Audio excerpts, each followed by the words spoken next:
کہا کیا بات ہے؟ سب سے پہلے جناب داؤد کا امتی آگے بڑھا کہ ہمارے نبی کا معجزہ یہ تھا کہ وہ لوہے کو موم بنا دیا کرتے تھے. آپ اس امت کے عالم ہیں تو ایسا کر دکھائیں تاکہ ہم کلمہ پڑھتے ہوئے دائرہ اسلام میں داخل ہو جائیں. مولا کائنات کے ہاتھ میں ایک بیلچہ تھا کہ اسے پکڑ کر کھینچو.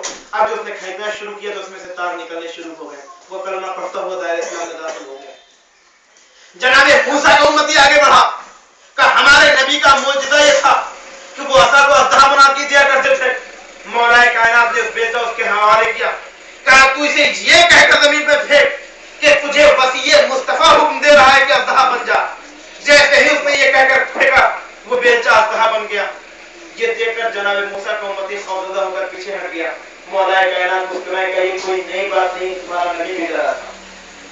البتہ ڈرنے کی نوعیت الگ تھی. یہ سانپ کو دیکھ کر ڈرا. جناب موسیٰ اس لیے ڈرے تھے کہ کہیں قوم گمراہ نہ ہو جائے.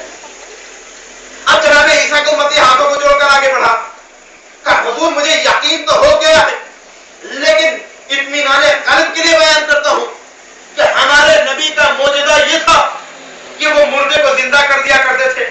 مولا کائنات ان تینوں کو لے کر ایک قبرستان میں پہنچے. ایک قبر کی طرف بڑھے, پھر پیچھے ہٹتے ہیں, پھر آگے بڑھتے ہیں, پھر پیچھے ہٹتے ہیں. ایک مرتبہ جناب عیسیٰ کی امتی سے مخاطب ہو کر کہتے ہیں کہ یہ بتا کہ میں ایک قبر کے مردے کو زندہ کروں یا پورے قبرستان کو زندہ کروں؟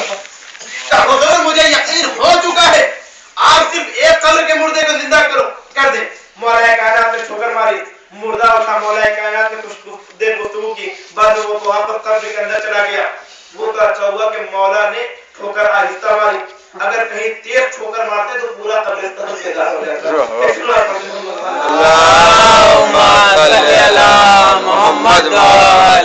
آپ دیکھیں کہ یہ وہ شخصیتیں تھیں جو کفار کے علمی حملے کا دفاع کر کے وقار اسلام کو بچا رہی تھی.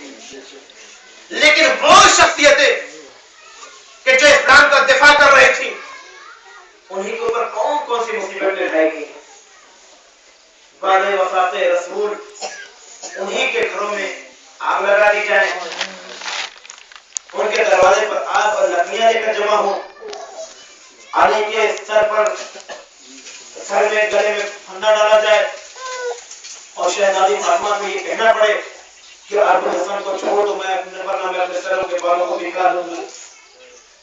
مولا جناب فاطمہ کا یہ جملہ مظلومیت علی پر احتجاجی دلیل ہے کہ بعد وفات رسول علی بن ابی طالب پر کس قسم کے مظالم اٹھائے گئے ہیں.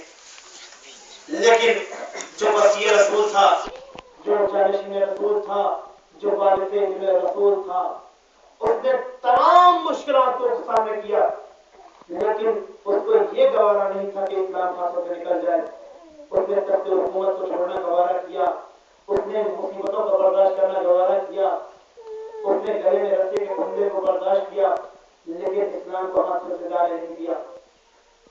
لیکن جہاں تک اہل بیت کی مظلوم پر ظلم بڑھتا جا رہا تھا, مظلوم اہل بیت کی مظلومیت بڑھتی جا رہی تھی, اسی طریقے سے دشمنان دین کا ظلم بھی بڑھتا جا رہا تھا.